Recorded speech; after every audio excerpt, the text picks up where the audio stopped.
he said that if the government in Oman gets in the way, we will bomb them. We will bomb them. He said something unpleasant about Oman, but I don't want to mention that. But he said that we're going to destroy Oman.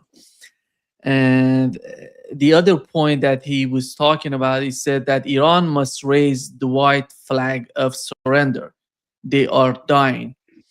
This is the perception. Last night we've learned from Marjorie Taylor Greene. She posted on X that they're talking about the use of nuclear bombs. This is the situation we're in. I was wondering, what is your assessment? What is happening in Washington? Because mostly they're controlling the whole escalation, because Iran is just watching what is going on in Washington to respond to that. What is happening in Washington in your eyes? I think they're just losing it. I think they're just losing it. I mean, in all sorts of ways. By that, I mean, they're just becoming desperate and therefore more and more deluded, because it's not so much just about Iran, it's about the economic situation and the bond market. And it's really getting worse and worse. The bond market is, the stock market can go up, but the bond market, the interest rates are going higher and higher. And that's bad news because it could collapse the AI on which Trump is betting everything. The AI build out, the big mega build out of AI, trillions going into this of money.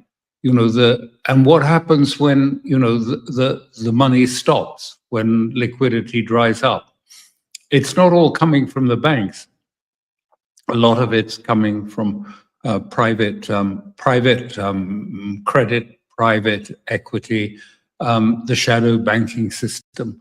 So a lot of it is coming from areas. And I remember the head of the BIS was saying, not so long ago, I heard him saying, and he said he just retired from the Bank for International Settlements, which is an international organization. He said, look, at the moment, he said, the banks, I mean, they're more or less regulated. I mean, he's talking about American banks mainly. And he said, but when you go into the private equity, the private credit sphere, he says that's now half of the credit giving structure in America. 50% of all credit is not coming from banks, but it is being given in terms of leverage and derivatives and all these things, either from hedge funds or from these sort of shadow banks. And then he added, and we haven't a clue what's going on there. We have no idea what's going on there. And he implied he thought there were quite a lot of not such good things going on there at all. So when you think of it in that terms, that, I mean, we know that most of these people are buying 3 times leveraged EFTs on AI products. So they're already 3 times leveraged structurally, 3 times leveraged. So, of course, if it goes up a small amount, you make 3 times as, the profit is 3 times as much. Goes up by 3%, you get 9% or whatever, okay? But of course, if it goes down and if there's a collapse, then you're not losing 3%, you're losing 9%. That's the effective leverage. But those people who are buying these exchange-traded funds at 3 times leverage are actually getting further leverage to buy the 3 times leveraged fund.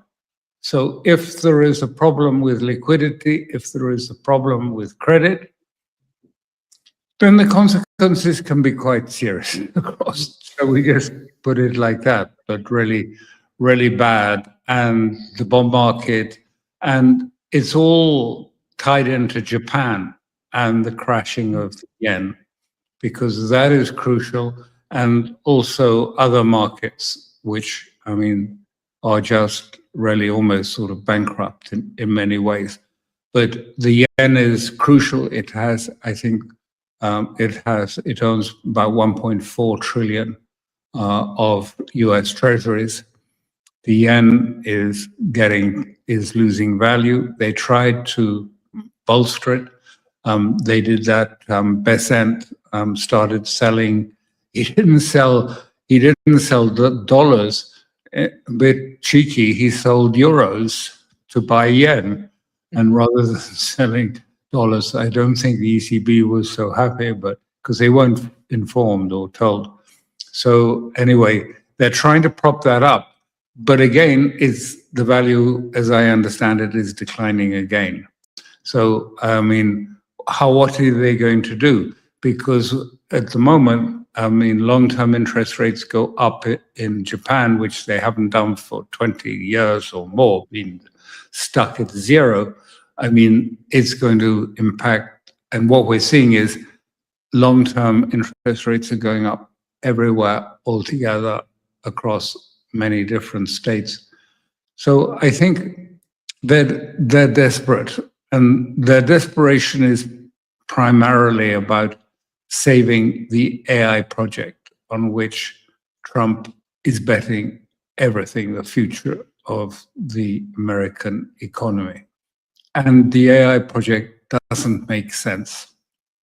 You know, I'm not a Wall Street I'm not sort of a technocrat of that sort at all, but simply the amount of money that they are investing for these data centers and for all the products, it doesn't show a return. There's no profit. There's no return on investment for it. I mean, tiny 3%, something like this, and yet they're putting in 500 billion here, and it's also, even the markets are getting the idea that it's all a little suspect, because you get Amazon lending to Microsoft, who lends to Anthropic or whatever, and they all record this as revenue or profit, when actually it's the same money going around in a circle. I mean, it's reminiscent of the .com boom of some years past. So I think they're very desperate about all of this, and that's their primary, but it's making them, very antsy, uptight, tense, erratic. I hadn't seen what you said that Trump had mentioned. But we do know that they had a meeting, I think, wasn't it on Saturday? They called everyone to Camp David, and they had a meeting at Camp David. And then Marjorie Taylor Greene came out with her tweet saying, no, this isn't speculation, it's real, I know. Now, does that mean that we're heading into a nuclear attack on Iran? I don't think so. I really don't think so, because it's not the first time. It's been raised before, as I understand it, from people with direct sort of knowledge of this. And the military said, no way, this is a war crime, and that is against military standards. And we are not allowed to allow you to commit war crimes. Ultimately, of course, as I understand it, but you'd have to ask some American expert, but ultimately, as I understand it, the president can overrule the chief of staff, but it would be a big event. And would the cabinet go along with that? I mean, big questions. So what's going to happen in Iran? I just don't think that the United States has the wherewithal now to mount a big war on Iran. I don't think it has the fuel besides the intercept missiles. Because don't forget, this middle distillate that is missing from the refineries can either be distilled into diesel or kerosene, but not both at the same time. It's one or the other. And at the moment, I think they're choosing diesel because diesel is in great shortage. Is there enough kerosene? Well, we can see, the supply lines are not great in the US. We saw when it comes to the aircraft carriers, the supply lines for a little bit of meat and vegetable for 5,000 men on board a carrier, terrible. Criminal. You can't have 500 men and feed them a little bit of a few chopped up carrots and a slug of whatever it was, spam or something, because there'll be a revolt, I think, at some point. Anyway, so supply lines. So I don't want to try and be sort of, too predictive on this or too assertive.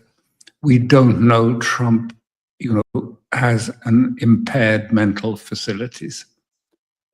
You never know what can come from this. It's a very dangerous situation. We don't know why he's gone to war with Iran. I was just going to say, if you allow me just to say one of the things, it was in our Substack of this week.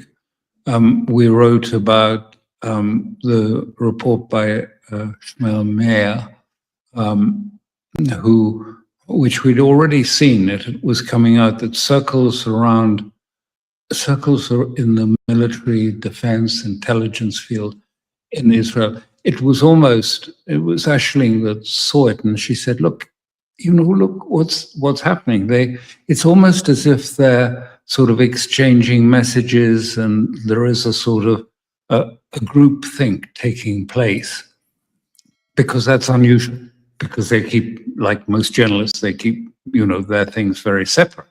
And it seemed that, something was happening. And what they were saying was Netanyahu lied. And he lied to get not a preemptive, but if you like, a preventative war, by declaring that Iran was on the edge of a weapon. And he used emotive language, a sword at our throat. This was the 12th hour, invoking the Holocaust. And the reality was that the Israeli military did not support that view at all. Now, Mossad, who is appointed by the Prime Minister, David Barnier, who subsequently has been sacked or departed, may have gone along with it. But military intelligence and the military research intelligence group also said, no, we have absolutely no indication of an imminent anything from Iran. Nothing. There is no intelligence to support this. And they wrote this to the cabinet and said, and this has come out in other further investigations amongst these journalists who are talking to people in the intelligence and security community in Israel, and they say they came out, and there was no evidence of that. There was a little bit of talk on internet, but it meant nothing. There was no physical signs of preparations to shift towards it. And they then said pretty much that they agreed with the American assessment. There wasn't a program to move to a weapon.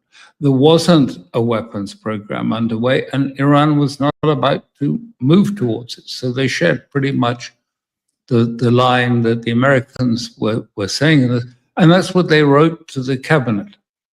What happened? No one really knows. One of the prominent journalists say, the problem is that Netanyahu's decision-making has become a black box. So no one knows quite how decisions are taken in Israel. And it seems pretty clear that he really pushed the idea of an imminent threat from Iran on emotive language, emotivism, saying, Holocaust, 12th hour, dagger at our throat. And his own military intelligence was saying, nothing, that is not true. And what happened, we don't know, but subsequent investigations by these groups of the, you know, these journalists who have very good links and who talk to intelligence officers in Israel and others, say when it came to it, there was no discussion.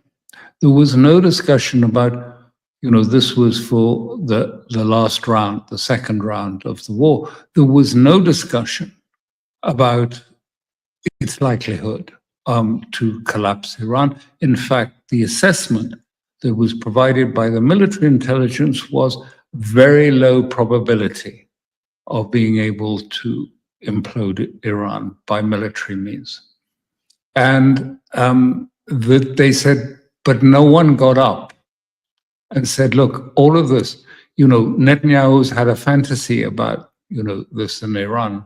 This is the main part of his book. A third of it is devoted to, you know, how he is the Messiah of Israel and this is how it's going to be. And, you know, he's the one who's going to save Israel from imminent collapse and worse, complete imminent death from, you know, effectively saying, you know, in a week's time, none of us will be here. I mean, that's the sort of language we use. So no one got up and said anything. So my point in this article was basically saying, how much did the American officials know before they had that meeting? If you recall that meeting at the Situation Room, you know, they have contacts and links with Israeli military intelligence, and I assume so.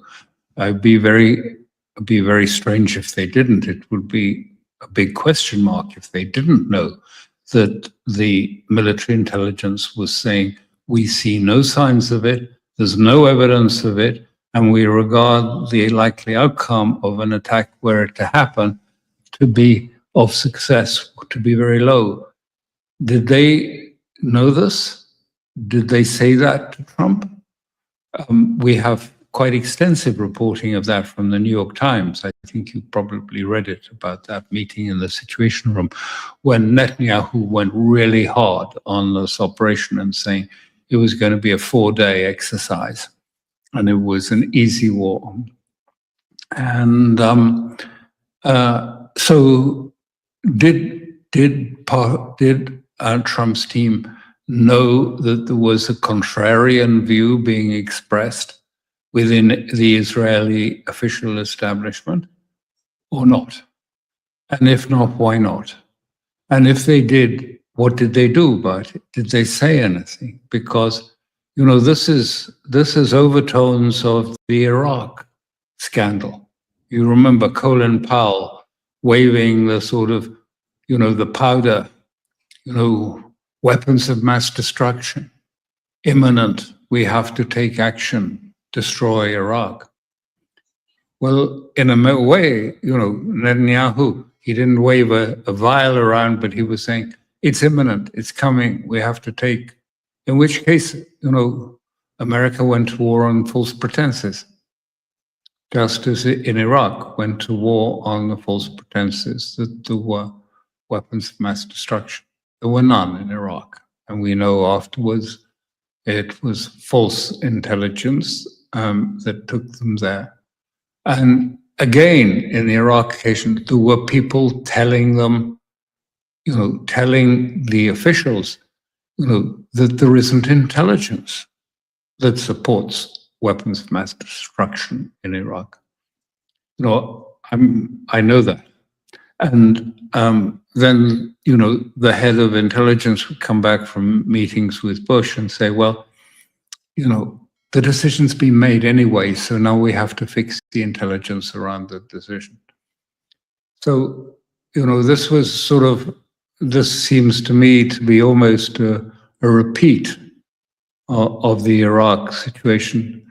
So it's very serious and very serious about, you know, who is responsible for this. So I think there are two things that are quite one can draw on from this. I think the first must be that I think there is real anger in Israel because they feel, Netanyahu took Israel to war and it was a complete strategic failure and an intelligence failure. And I'm not sure, I think this might be the end of him ultimately, not now. There's elections coming up in October and things, but, there's a lot of feeling. This is, to take Israel to war is always considered in Israel to be such an existential issue that you don't do it unless you have absolutely, as the Americans say, you have the receipts. And if they didn't, I think it's, even though we won't see it because all of these sort of discussions happen below the radar in Israel. You don't always hear you won't see in the Western press or you won't see in the English language press some of these discussions taking place. But I think it will have an effect in Israel, and I think it will have an effect in America. And one of the reasons I said, I don't know, but I think that some of this must be permeating even through to Washington, the sort of sense that maybe we've been taken into a war without justification. So I don't think, even if Trump suggested it, I think there would be pullback from officials because everyone who's involved in that decision bears responsibility. Yes, you can say it's the president who pushes the button, but actually it is all the officials who advise him or didn't advise him that have the responsibility too. So I don't know whether this will happen or not. But as I say, everything is really a sort of, they're in a meltdown about the economic situation, about the political situation in America, about Japan, and they're in not quite the same meltdown, but they're pretty anxious about what's happening in Ukraine. The Russians are really attacking, pummeling the infrastructure. They've destroyed the Odessa and the Black Sea ports pretty thoroughly. And now we have escalation from the Europeans providing missiles to Ukraine to fire more than deep Russia, beyond deep Russia, in that Samara base which is their space station. That apparently they fired a missile. We don't know what damage, if any, it created, whether it was just a big fireball, because we know the Ukrainians have been putting kerosene in their warheads in order to have the effect of flames and smoke and everything. It doesn't do much damage, but it's good PR from the Ukrainian perspective. So all of this is sort of coming together, and it's still a dangerous moment, I think. Yeah, the memorandum of understanding last night, it was those 60 days of the memorandum, which was mentioned that they were supposed to talk, to advance, to do something about those terms mentioned in the MOU. They didn't do anything. And just moments ago, we've learned from the Iranian foreign ministry spokesman, he said that there is no such thing as 60-day ceasefire. There was supposed to be a period of cessation of hostilities for 60 days in which the United States and Iran would try to reach a deal. But if it didn't succeed, and the other point that he's mentioning, that it doesn't mean that there was some sort of term, some sort of duration for the MOU? It means that 60 days doesn't mean anything, and are they going to extend it? Nobody knows. And on the other hand, we had a report on Reuters mentioning that Iran has issued an ultimatum to the United States: return to serious diplomacy or remove the naval blockade. This is serious, what's going on with the blockade, or face an expansion of the war. The deadline, which is said to be several weeks at most, has been communicated to the United States through Pakistan and Qatar. And this is what's going on, Alastair. Do you think that is there any sort of chance the two sides going to get together based on the MOU, or you feel somehow the MOU is not going to work anymore? First of all, I think what the Foreign Ministry spokesman said, which you quoted, is absolutely right. There is, as you know, I've had to do a number of ceasefire so-called negotiations. Usually, actually, they weren't ceasefires at all, in that sense that there is something implicit, commitments that are implicit in it.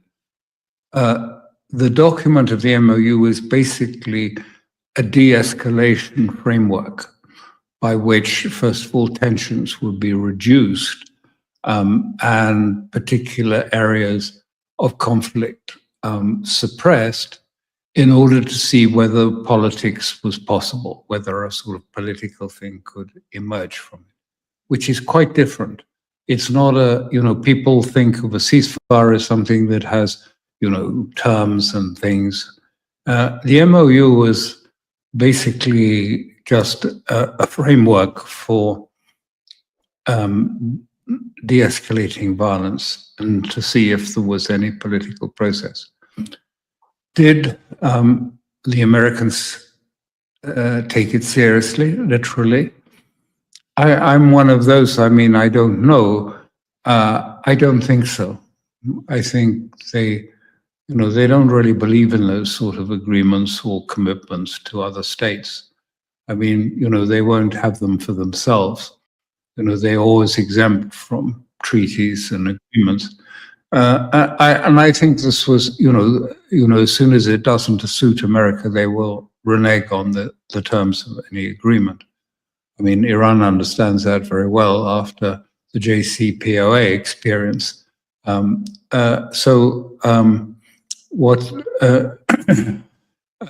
I think that probably the JCPOA agreement, which Trump signed, was really a deceit. He never really seriously intended to. You mean MOU? You mean MOU? The MOU. Yeah. I think it was a deceit. I think he didn't really mean it. And I think it was just a device because what he wanted to do was to put pressure on Iran through the Gulf states and everybody else to open Hormuz. And that was it. I don't think, then he would have, at his leisure have decided